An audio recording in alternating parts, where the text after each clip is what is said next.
Hi, everyone, and welcome to our webinar today. Again, we're here in our Countdown to REAs webinar series.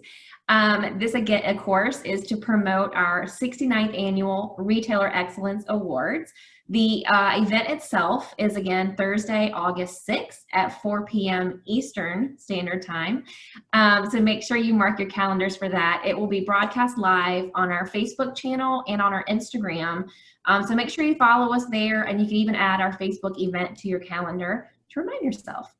This webinar series, of course, is promoting this awesome award ceremony.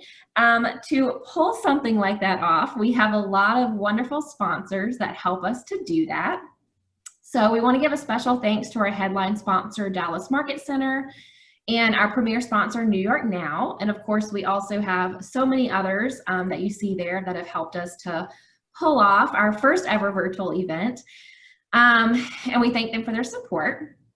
And, for the last 10 years, we've also partnered with Gift for Life, which raises funds and awareness for different organizations that help promote the fight against HIV and AIDS. This year, their recipient is A Sister's Gift in Dallas, which is an awesome organization. It helps support women aged 13 and up and their families that have been affected by HIV and AIDS. They provide peer counseling, transportation, food assistance, so many necessary programs for them. So if you would like to donate, we have this text to donate campaign that we run. Anything helps. The number's right there at the bottom. You just text GFL 2020 to that number there to make a donation. It's as easy as that. And we're always happy to support them and be partners with them. So we also want to thank today's webinar sponsor, which is International Market Centers. So thank you for sponsoring the webinar. They have a lot of great information they want to share with you today, as you can see here. Obviously, new market dates for Atlanta. So you can see that August 13th through 18th. The buyer's pre-registration information. And of course, if you want more information and to register for that market, you can visit atlantamarket.com. As I'm sure you guys know by now, they also have new market dates for Las Vegas market. You can see those new dates there beginning on August 30th. And of course, the buyer pre-registration information there as well. You can always go to lasvegasmarket.com for more information and to register.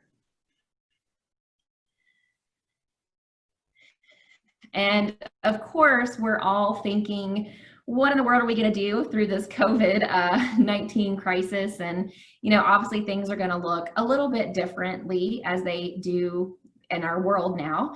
IMC does want you to know that they are taking a lot of safety precautions and have new programs in place to make you feel safer. So you can see here their different, their messaging about that. And also you can visit togethersafely.com for a better overview of what they're doing.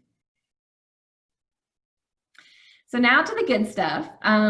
We're highlighting all of our wonderful REA finalists in this series, and today we are speaking with the finalists for Visual Merchandising Award category.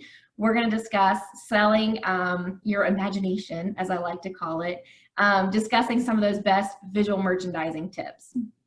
So we have Andrea Fraley from Shed Aquarium Gift Shop in Chicago. And we also have Sarah Healy from the Merchant Atlanta in Georgia.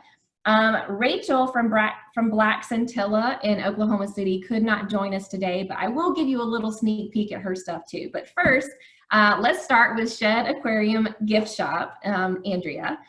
You guys can see here on your screen some of the gorgeous images that they submitted. It's just a little small selection.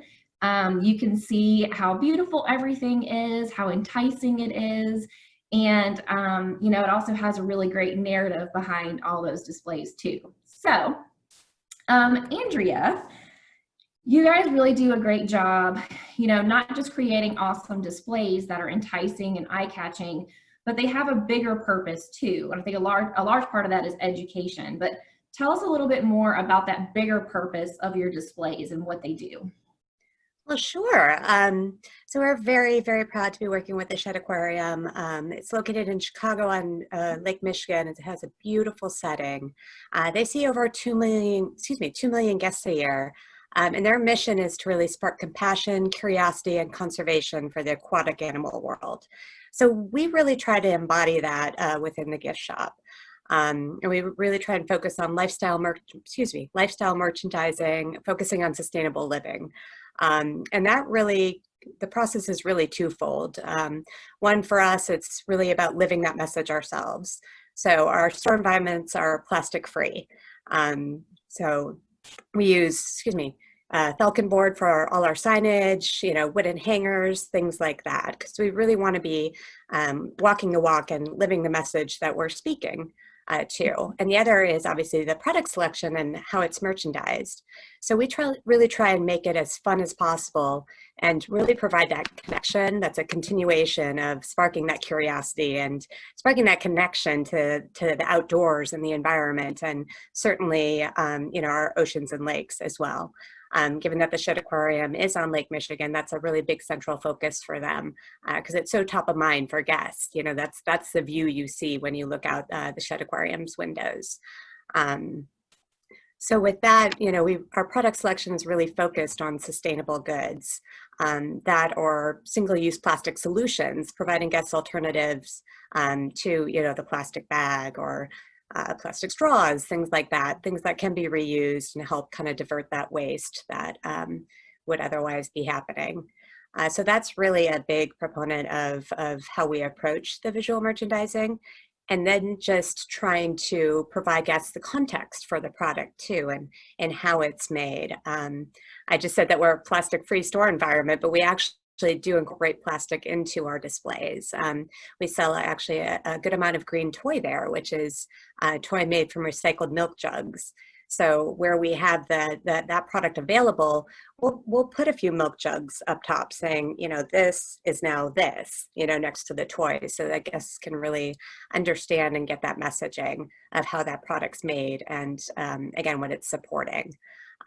So we do that again through signage, through props. We also use video screen displays as well. We have a few wonderful partners with like 4Ocean bracelets that helps clean up a pound of trash for every bracelet sold. So we have a video that shares that messaging and shows people out there cleaning up the oceans and the mess that is there, so that people again can better understand the problem and what their purchase is supporting. Absolutely. And really, you already answered my follow-up question too, because I wanted to point out, I love that you really add a narrative to your displays, because you're not just talking about the product, you're also talking about, your mission for conservancy and sort of other narratives that you've added to the display, which I really, really love. And I think that's more engaging for consumers too. Well, and I think one of the wonderful things that we have in the main store at the Shed Aquarium is a signage wall right at the entrance that reinforces the Shed's mission and what the retail shop does to also support that. So it kind of highlights, we aggregated how many pounds of trash or, plastic water bottles we're saving through some of our apparel and other upcycled and recycled materials. So again, it really kind of just starts that shopping journey for the guests with, wow, my purchase is going to support all this great work. And also, is hopefully inspiring them to be, better and more passionate stewards for our environment as well. Absolutely. Do you have any tips that you can give? I'm also curious, you mentioned, I think you show videos, like what sort of, do you use multimedia to get that narrative across, like signage? Do you ever do interactive displays, or since, it's an aquarium gift shop, using video? Is there different types of media that work better, do you think, or is it better using all of them? I think it's nice to do a good mix. You certainly don't want to overwhelm, I guess, with thousands of video screens in your retail environments, but so using those strategically to really tie into whatever product that you're representing or selling, or even if it's, a community message or something. And then as well as training your team members too. They can be some of the best advocates and really help product come to life for people with, explaining its purpose, how it was sourced or how it was manufactured. So taking a multi-purpose approach, I think, is always best and keeps guests engaged and interested. Yeah, 100%. Well, I just had the slides in order, so we'll switch over to the Black Scintilla slide really quickly just to remind people of why they were nominated. Unfortunately, Rachel could not join us today, but I did just want to give a really quick overview of just a few of their window displays that they submitted. I love how vibrant and colorful they are. She plays with color a lot. But they're beautiful, but they're also simple and very attainable. So I feel like this is something a retailer could look at and say, oh, I can do that. So we always love that sort of, encouragement and inspiration. And GDA certainly encourages that. So we just wanted to show a few of those displays and also comment that one awesome thing that they talked about is they actually reuse their window displays. They share them with elementary schools and different community organizations. So it'll be, window display for a while at the store, and then, a hospital or a community organization or an elementary school also gets to use it, which really gets them involved in the community. So we just thought that was a really cool angle, in a way to repurpose window displays that also gets you to interact with the community too. So I definitely thought that was worth noting, even though she couldn't join us today.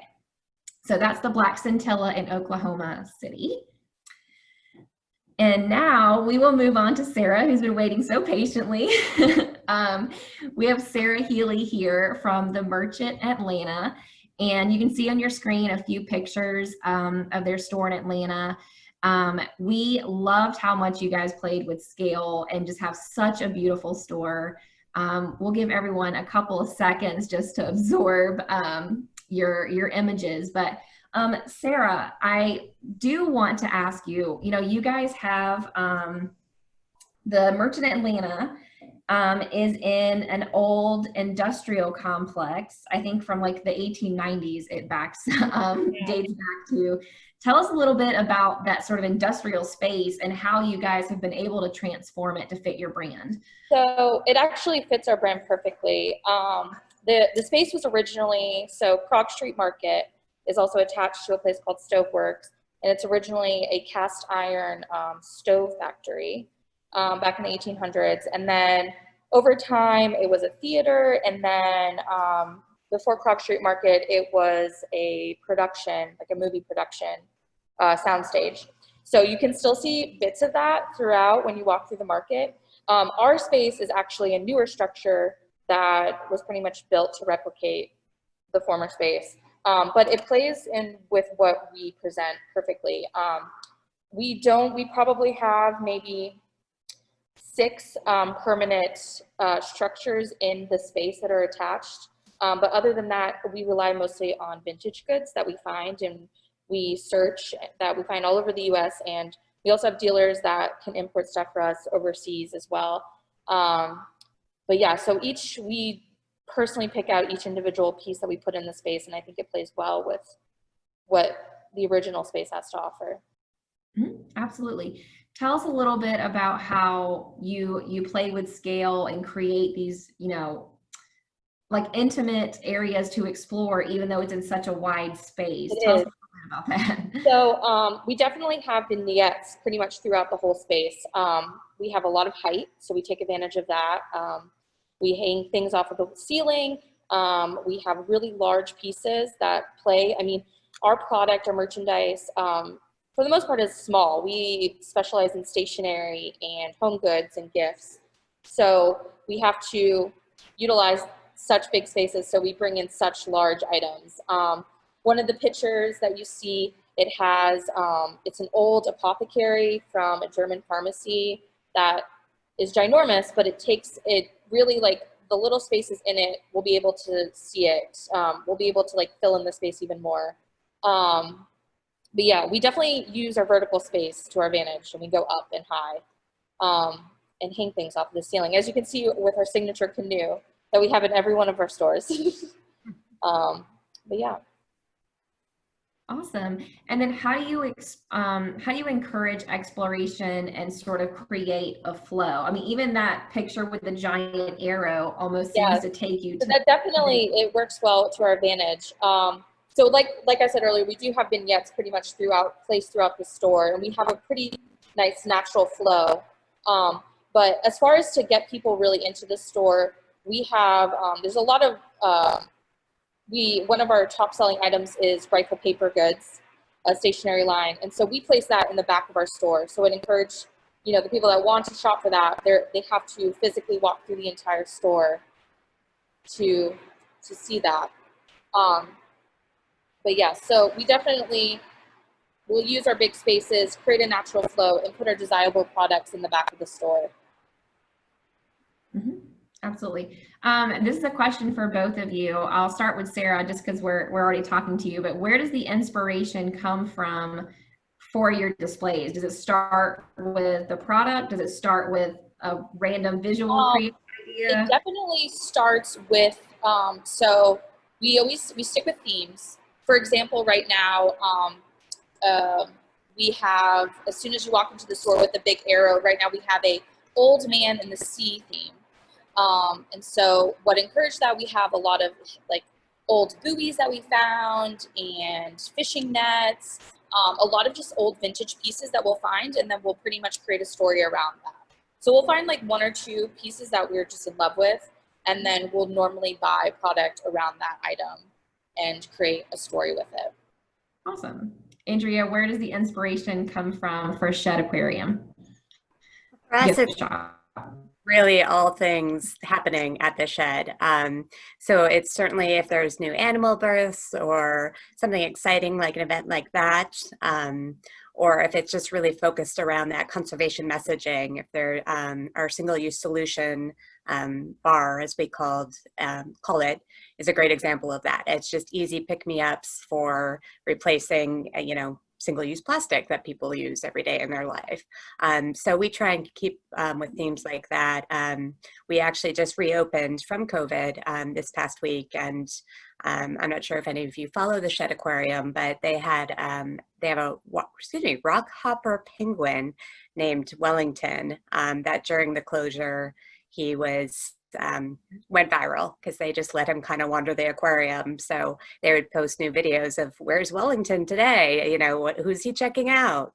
So we did a line of product around where's Wellington for them that's front and center, merchandised along with, as a penguin theme in the store. So it's really just kind of, taking advantage of what's relevant at the moment as well.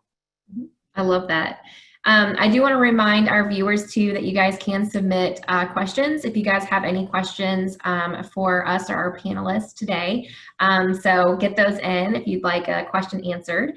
And then I also want to ask you ladies, obviously things are crazy right now. COVID has changed a lot. So are there any changes that you're making in your store as far as your displays or how you're directing traffic, or are you making any other updates or changes or considerations? Sarah, we'll start with you. So we definitely have created a natural flow throughout the store, and we're constantly encouraging shoppers to stay their distance. We also, now in the city of Atlanta, masks are mandated, so I think that definitely helps our case a little bit more. But we do have a natural flow, so we kind of keep direction in one way, so no one is running into each other or anything like that. And then, all the other safety precautions, we definitely have acrylic stands that are cash wrap. And we really, as soon as they walk in, we really just encourage our shoppers to, respect 6 feet and a distance. But creating a natural flow with our pieces has definitely helped us better. We have also added arrows to our ground just to kind of encourage shoppers to go with the flow. And then of course we have limited the amount of people that are allowed in the store at once, just so we can keep everyone safe. Okay, Andrea. Yeah, absolutely. And we've put in a lot of the safety precautions that Sarah just mentioned, taking a look at our floor plans to, make a kind of intuitive traffic flow that, encourages social distancing among guests, using decals on the floor and the queue line so that if there is a line to check out, that people know where to stand properly. I did say we were a plastic-free environment, but we do currently have plastic shields at our POS to protect our team members and guests. And really just taking a look at, pre-COVID, our intention was to really ignite all 5 senses. We really want guests to, engage and interact with the product. We have a lot of demo items or things out that people can, play with to just, get a feel for it. So we've certainly removed all our demo items. Or if it's a passive demo, we'll put it up at a higher shelf so people can still see kind of how it operates, but discourages that touching. And obviously touching is still something that people want to do. So we certainly have, increased our cleaning frequencies and protocols and practicing visual cleaning too, just to make our guests feel extra comfortable that, it is top of mind, with the addition of also adding signage that tells what we're doing and asking them to, shop while social distancing and just taking measures to make sure that both our guests and team members stay safe.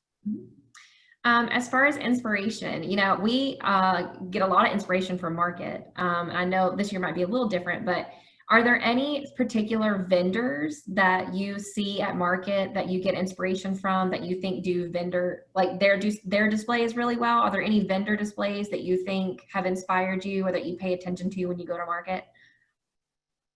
You can say no if you don't have anything on the top of your head. I could personally say Creative Co-op we carry a lot of that product, and walking through their showroom, they have a showroom at America's Bard in Atlanta, and it's beautiful. It's definitely, if you have a chance to go to the Atlanta show, definitely. I know that they're moving the market around a little bit, but Creative Co-op has a showroom, and yeah, we definitely draw a lot of inspiration from their products, and we definitely carry a lot of them, and we will create stories with those products as well. Yeah, they're always really beautiful. I agree. So Kelly Flores has a question. How are you changing your plans for the fourth quarter as far as inventory and merchandising? Are you doing anything differently this year? Whoever wants to start. I could go. So definitely we were closed for about 2 months, and I think that was a time for us to realize, like, okay, what are people buying? And the biggest thing was we kind of had to change it a little bit, as far as what our product is, and a lot of it is like, okay, things that are to be done at home. We focus a lot on stationery, so people working from home, that hasn't really changed as much. I feel like our stationery levels are pretty much the same. Greeting cards are like our top product that we sell, and we haven't really seen a difference in that. But puzzles have been number one, and we probably will not stop buying those. We have done the most puzzle orders than anything, whether it's Cavallini, Chronicle Books does a lot of really great puzzles. But yeah, we've pretty much been we've taken advantage in the midst of this. We have been trying to, not just with the merchant, we have other stores in Atlanta going online. I think that has helped us a lot. And, bringing our aesthetic to the web has, it's been challenging, but it's definitely, as far as what we've seen, it's been slow, but it's been picking up also. So I think we're going to just try to keep doing what we've been doing, pushing a lot on social media, offering curbside pickup, stuff like that. That answers your question. Yeah. And for us, it's really learning the new shopping behaviors of guests, what they're gravitating towards. As Sarah mentioned, puzzles. That was never really an item, but it's one that's in such high demand right now as people are still, we're navigating the COVID spikes and things in different counties. So it's really just kind of watching the inventory, seeing what's selling. There are some new things, and I think obviously it is summer, but just because there are a lot of people working from home, there are a lot more people that are taking advantage of the outdoors as they are going out. So things like caps and things and sunglasses are ranking up higher right now. So it's really just trying to kind of see where the new normal is leading us, and certainly we're trying to get creative with our merchandising displays, and use what we have with the inventory we do have on hand as well to really promote that. Just some fun things like our mannequins have masks on now, to kind of just stay relevant with the times and move forward. Yeah. Are you doing less? Are you planning on doing less seasonal than you might have done before with everything that's going on? And I think everything's just up in the air and we don't know anything anymore. But are you staying on track for that or doing less seasonal? I don't think it's going to vary much from what we've done in the past. Just given, we're a very unique gift shop that we're representing aquarium. So we carry some seasonal items year round. Ornaments always seem to be a big popular souvenir item. I know that's what I collect when I go to places, because then, around the holidays, we do a Christmas tree at home. It's a fun reminder of all these places you've been. So there are certain items that we do carry year round, but we do a lot of our holiday through visual merchandising as well. And that won't change. We're still planning on doing the same. Okay. Charlie Good submitted a question. So what is your approach to signage with your displays, as far as being professionally printed or hand-drawn or written? What is your approach, or what do you think works well? For us, we do have an in-house design team that helps with all our signage. So a lot of it is professionally printed. We also do use some chalkboard type signage. So we will have some handwritten notes. Just as an example, we do a lot of stainless steel water bottles. So as a nice selling technique, because they will keep things cool for an amazingly long amount of time.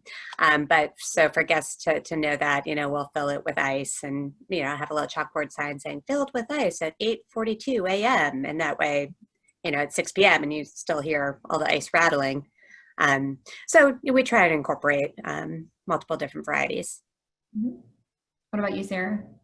Yeah, definitely same. We have a design team I'm on, and also our creative director. We work a lot with signage. We take advantage of vinyls. We have vinyls throughout the store, like on our windows. We do that.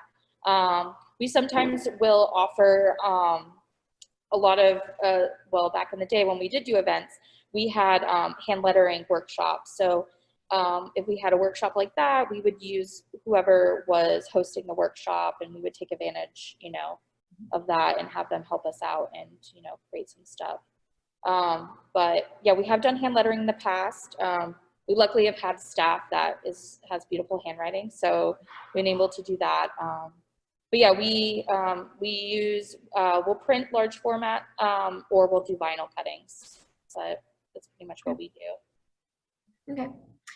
And then someone asked, so since being closed for months, several retailers have been closed for quite a few months. Did either of you open with sales on your merchandise to really move that product? I think some people are hesitant to put everything on clearance, but you also got to move product as you're moving into another season. So if you want to share any tips on that you guys did. We did, we adjusted our margins to a little bit lower than what they were on everything, especially our best-selling items. So, we're still getting a profit, but we did adjust. Instead of, putting it on as clearance, we just adjusted our margins, and we advertised that just saying, lower prices in store, you'll notice. We also just did we've been doing a lot of kind of to get people back into the store. We've done some giveaways of, extra items that we do have. We did offer, in the time that we were closed, there was a lot of product that was just sitting there, and we were also in the middle of not having an online store. So we were doing free local delivery. That was a big thing that did really well for us. Free local pickup. We were, that was kind of a big thing, just kind of offering like a little thing here and there. For one of our online stores, we're doing free shipping. So something that doesn't really affect us that much, but draws customers in. You know, when they see the word free, they're like, oh, what's going on with this? So, but yeah, we did adjust our margins though, just a little bit. Sorry, so many questions are pouring in. I'm trying to make sure I don't forget anyone. This is a little different question. So there is a retailer that is all online, but sometimes they're invited to different events and shows. Do you have any tips for someone like that? Maybe especially about maybe a traveling vignette, or what are the main things you need to have in a traveling smaller vignette if you're doing maybe a pop-up show somewhere? Any thoughts or ideas on that? It's a very specific question. What would you say are the key most important elements to have in a display, even if it has to be small? Maybe I'll do it that way. I guess it really depends on what you're selling. You know, we have a store outside of the merchant that is online, and you know, it's strictly stationery and pencils, and we've worked with other smaller pop-ups that are like that. So I think it's really just you know, focusing on what your best sellers are. I think especially the fact that everyone's at home, I feel like being online is actually the best market to be in right now, because everyone's shopping online. As marketing goes, I mean, just take advantage of social media, take pictures of what you have.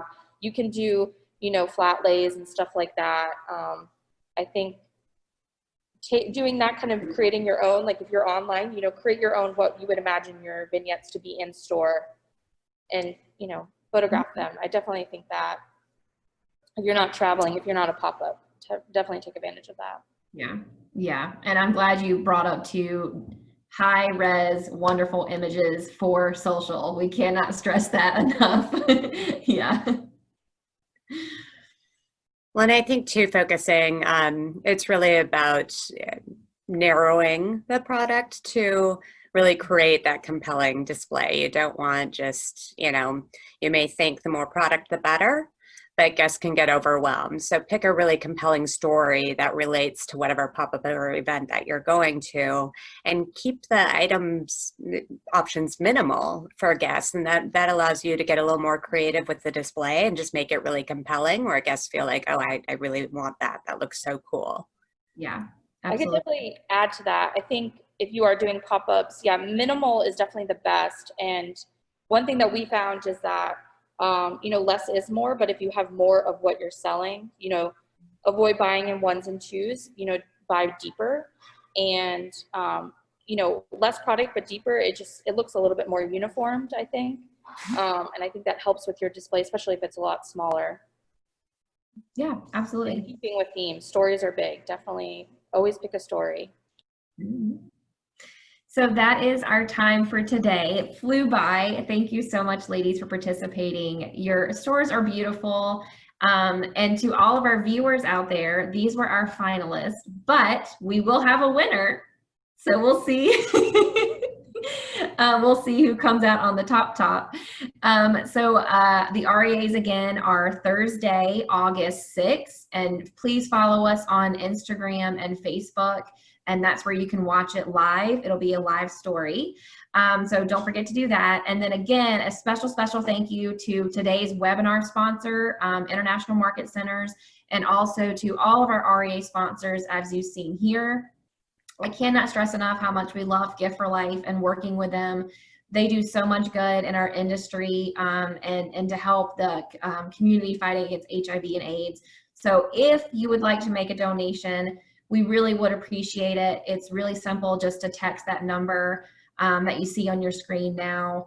Even just a few dollars really helps. So we would be very grateful for that. This has always been a great partnership with the REAs. So thank you guys so much. Next week, we will have another wonderful webinar. And again, you can find that article on giftsanddeck.com. I know someone asked if we could share those slides that we shared. I will update the article that has this information in it about the webinar where the registration link is. I'll add the slides to that. That way you guys can check it out and look at those pictures in more detail because they were very beautiful. So everyone have a wonderful afternoon. Thank you, thank you, thank you. And congratulations again to our awesome finalists. Thank you. Thank you so much. Thank you so much for having us. Certainly appreciate it.